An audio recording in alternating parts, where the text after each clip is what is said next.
little video today about our new fridge, the Evakool 40 litre drawer fridge. Really happy with it. Bought it straight from the website, MyGenerator.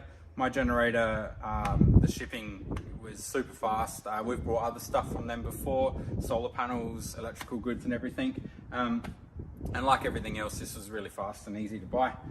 Really happy with the fridge so far. We're just in the middle of redesigning the back of our car to suit the fridge. We're getting rid of the MSA drop-down slide and the Evakool 75 litre fridge, just to try and lighten our load and get rid of some rattles as well. So we're really excited to get this in. The new model of the Evakool actually has the drawer that comes right out as well.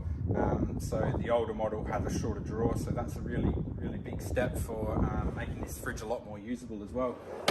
The other thing I noticed as well is this new model comes with the Anderson plug and the SECOP compressor as well, but the Anderson plug just makes it really easy to get it all mounted in there and powered up and working. So that's actually a really good option. We're really excited to get it all in and mounted up and working. Once we've got all our new drawer system in there, we'll throw some photos up on our website, which is AussieVanAdventures.com.au. Jump on there, have a look, and you'll see how we have it set up.